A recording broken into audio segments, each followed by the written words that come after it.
यहाँ देखते हैं ये वनस्पति जगत प्लांट किंगडम। ये प्लांट किंगडम है वो दो भाग में डिवाइड हुआ है। पहला है क्रिप्टोगेम्स अपुष्पी पादप और दूसरा है फेनरोगेम्स पुष्पी पादप। तो एक अपुष्पी पादप है वो तीन भाग में डिवाइड हुआ है। पहला है थैलोफाइटा, दूसरा ब्रायोफाइटा, तीसरा टेरिडोफाइटा। इसी प्रकार जो थैलोफाइटा है क्रिप्टोगेम्स का जो अपुष्पी पादप है वो चार भाग में, जैसे जीवाणु है, लाइकेन है, शैवाल है, कवक है, इस भाग में डिवाइड हुआ है। इसी प्रकार जो ब्रायोफाइटा है वो तीन भाग में, जो हेपेटिसी, एंथ्रोराइटी और मसाई। इसके बाद जो टेरिडोफाइटा है वो चार भाग में डिवाइड हुआ है। इक्विसिटिनी, साइलोप्सिडा, लाइकोपोडनी है और एक फिलिसिनी है। इसमें जो फेनरोगेम्स है जो पुष्पी पादप है वो डिवाइड हुआ है मोनोकोटिली और डाइकोटिली। और ये जो डाइकोटिली है वो दो भाग में डिवाइड हुआ है, कोरिपेटली और एक है सिम्पेटली। तो इस प्रकार से वनस्पति जगत को वर्गीकृत किया गया है। ठीक, इसके बाद हम देखेंगे जाति वृत्ति पद्धतियाँ। तो जाति वृत्ति जो पद्धतियाँ हैं यानी फाइलोजेनेटिक सिस्टम में, तो इस पद्धति में पौधों का वर्गीकरण उसके विकास तथा जनन गुणों के आधार पर किया जाता है। इस पद्धति में जो वर्गीकरण किया है उसमें एक वैज्ञानिक है एंगलर एवं प्रांटल की पद्धति। एंगलर एवं प्रांटल की जो पद्धति है, ध्यान से सुनेंगे, एंगलर एवं प्रांटल जो 1887 से 1899 के वर्गीकरण को स्थूल रूपरेखा दिया है, जो इस प्रकार है। जैसे इन्होंने एम्ब्रियोफाइटा है, जो एम्ब्रियोफाइटा, और ये है एंगलर एवं प्रांटल की जो पद्धति है। एम्ब्रियोफाइटा को दो भाग में वो डिवाइड किया है। एक है आवृत्तिबीजी एंजियोस्पर्मी और एक है अनावृत्तिबीजी जिम्नोस्पर्मी। ये जो आवृत्तिबीजी है उसको उन्होंने दो भाग में फिर डिवाइड किया है। ये है मोनोकाटिलिडनी और एक है डाइकाटिलिडनी। तो जो डाइकाटिलिडनी है उसको ये दो भाग में फिर डिवाइड कर दिया है। एक है आर्किक्लेमाइडी और मेटाक्लेमाइडी। तो आर्किक्लेमाइडी क्या है, दल पुंज पृथक दलीय होता है। ये इसका 33 आर्डर है। और ये जो वाला है मेटाक्लेमाइडी, ये दल पुंज संयुक्त दली वाला होता है, इसमें 11th आर्डर है। तो इसके बाद हम देखते हैं ये हरिंचन्स की पद्धति। जॉन्स हरिंचन है जो 1926 में से 1959 की वर्गीकरण पद्धति की रूपरेखा बताई है। तो इसके अनुसार उन्होंने ये दिखाया है कि आवृत्तिबीजी है जो एंजियोस्पर्म है, तो इसमें ये होता है दो भाग में इन्होंने डिवाइड किया है। जो जॉन हरिंचन है ये है द्विबीजपत्री और एक बीजपत्री। तो द्विबीजपत्री एवं एक बीजपत्री, तो इसमें जो बीजपत्री है वो है लिग्नोसी और हर्बेसी, जिसका 246 गुण है, कुल है इसका। और एक बीजपत्री है जो 96 कुल है, उसको इसका 96 डिग्री। वो पहला है इन्होंने डिवाइड किया कैल्सीफेरी, कोरोलीफेरी और ग्लूमीफेरी, जिस भाग में इसमें डिवाइड किया है। इसके अलावा जातिवृत्ति पद्धति में एक तख्ताजान है जो वैज्ञानिक है तख्ताजान 1967 एवं क्रॉनक्विस्ट जो 1968 है, वह ओसवाल्ड टिप्पो 1942 की जो वर्गीकरण पद्धति भी प्रमुख है, जिनमें से ओसवाल्ड टिप्पो के वर्गीकरण को अधिक महत्व दिया गया है। ओसवाल्ड जो टिप्पो है 1942 के अनुसार आधुनिक व जातिवृत्ति जो ढंग से उन्होंने वर्गीकरण किया था। जैसे मैं इसमें दिखाना चाहूँगा आप लोगों को कि जो ओस्वाल्ड टिप्पो का जो वर्गीकरण है, उन्होंने अपने वर्गीकरण को जैसे यहाँ देखते हैं ओस्वाल्ड जो टिप्पो है उसका वर्गीकरण को, तो ओस्वाल्ड टिप्पो ने अपने वर्गीकरण में बताया था एक उप जगत है सब किंगडम। तो ये जैसे थैलोफाइटा है, तो थैलोफाइटा वे पौधे जिनमें भ्रूण नहीं बनते, इसमें भ्रूण नहीं बनता। और इसका जो संघ है वो फाइलम है साइनोफाइटा जो नीली हरी शैवाल आता है, साइलोफाइटा जो नीली हरी शैवाल आता है। जैसे इसमें एक बताया गया है उदाहरण के लिए नॉन स्टॉक, ठीक, ध्यान से देखेंगे समझेंगे और अपनी किताब से पढ़ेंगे भी। उसके बाद जो संघ दूसरा है इसमें संघ, तो ये है यूग्लिनोफाइटा जो हरी घास जैसे सवाल जैसे यूग्लिना है आता है इसके अंदर यूग्लिनोफाइटा में। इसी प्रकार उन्होंने फिर एक संघ बताया तीसरा, यह है क्लोरोफाइटा जो हरी शैवाल है। तो हरी शैवाल की में जो उदाहरण है ये है यूलोथ्रोथिक्स और स्पायरोगैरा आता है, ठीक। इसके बाद जो चौथा संघ फाइलम 4 ये है क्राइसोफाइटा पीली हरी तथा सुनहरी भूरी शैवाल व डायटम्स। तो जैसे इसके लिए वाउचेरिया मेलोमोनास व डायटम्स आता है, ठीक। इसके बाद उन्होंने फाइलम 5 में बताया है, फाइलम 5 में वो है पायरोफाइटा जो सुनहरी भूरी शैवाल जैसे जिम्नोडिनियम।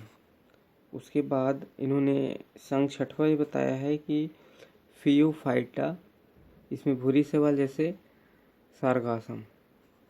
उसके बाद संघ सातवां जो फाइलम 7 है उसमें रोडोफाइटा लाल शैवाल जैसे पॉलीसाइफोनियम।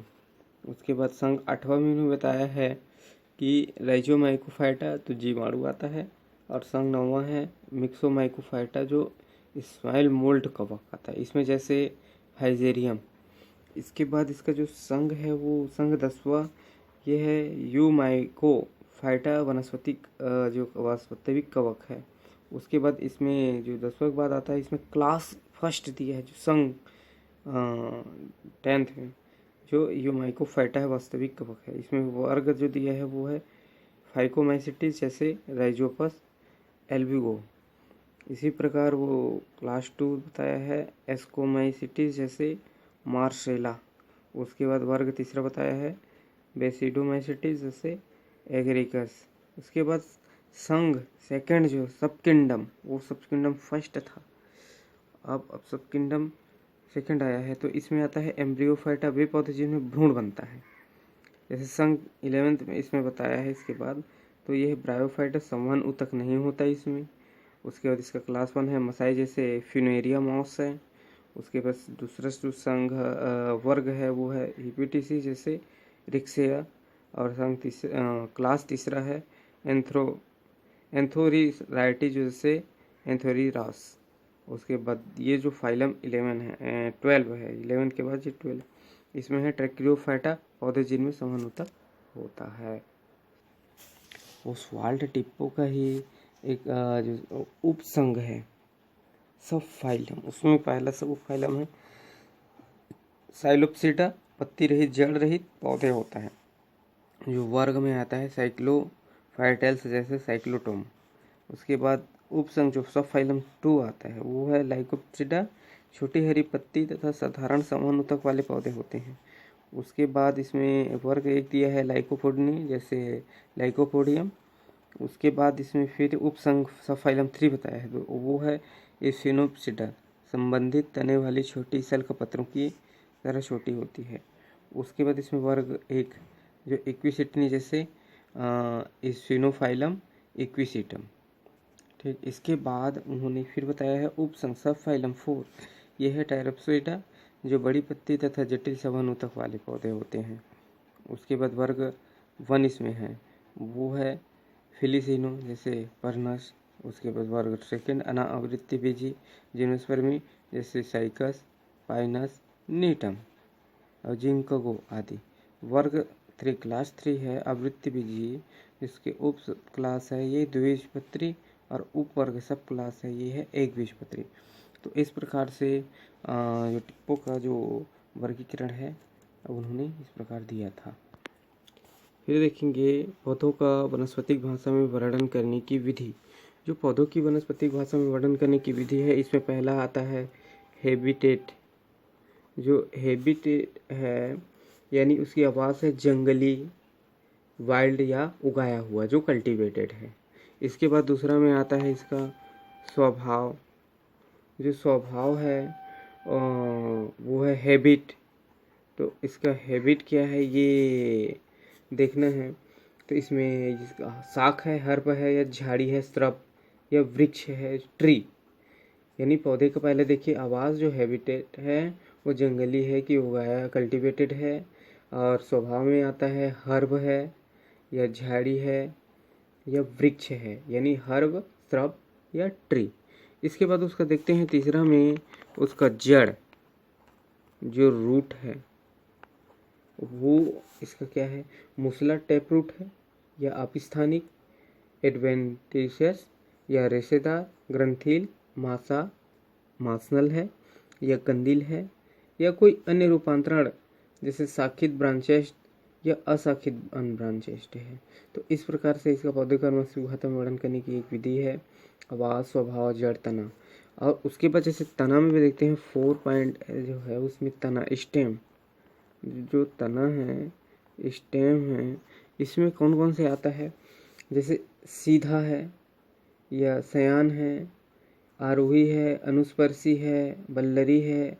यदि भूमिगत है तो प्रकंद, कंद, सलकंद, कार्म या पर्ण स्तंभ या ऊपरी बुस्तानी, भुस्तारिका या अंतःभुस्तारी। शाखित या अशाखित है। शाखित विन्यास प्रकार का काष्ठी या साकी, खोखला या ठोस, बेलनाकार, कुंडी, चपटा या अल्प विकसित, रोमिल या अरोमिल है, कंटिल है, ये चिकना है, या एक वर्षीय है या द्विवर्षीय या बहुवर्षीय। इस प्रकार से इसके बाद तना को भी देखते हैं। उसके बाद इसका पांचवा देखते हैं 5th पॉइंट में, पांचवा पॉइंट है लीफ, इसकी पत्ती। अब पत्ती का वर्णन करने के लिए इसकी लीफ का वर्णन करना है, तो इसमें इसके लीफ है पर्णापाती है या हरित मूलक या स्तंभिक या शाखीय या एकांतर, अभिमुख या चक्रीय है या अनुपर्णी है या अनुपर्णी है या एकांतर है, अभिमुख है या शिराविन्यास है, जैलिकावत है या समांतर है, सरल, संयुक्त। अगर सरल है तो पत्रक फलक रेखी, अंडाकार, भलाकार या अन्य कोई रूप। अगर संयुक्त है तो पिच्छाकार या हस्ताकार हो। इस प्रकार से उसका वर्णन जो पौधे के अनुवांशिक भाषा में वर्णन करने की विधि है। तो इसमें हम लोग देखिए आवाज़, स्वभाव, जड़, तना, पत्ती। इसके बाद नेक्स्ट क्लास में हम लोग देखेंगे 6वां जो पॉइंट है उसको देखेंगे पुष्प का वर्णन। जो पुष्प का वर्णन है उसको नेक्स्ट में देखेंगे। तो इसमें पुष्प के वर्णन में जैसे पुष्प क्रम है, पुष्प है या बाह्य दलपुंज है, दलपुंज है, पुमंग है, जायांग है, ठीक। तो इस प्रकार से उसको नेक्स्ट में देखेंगे, ठीक है।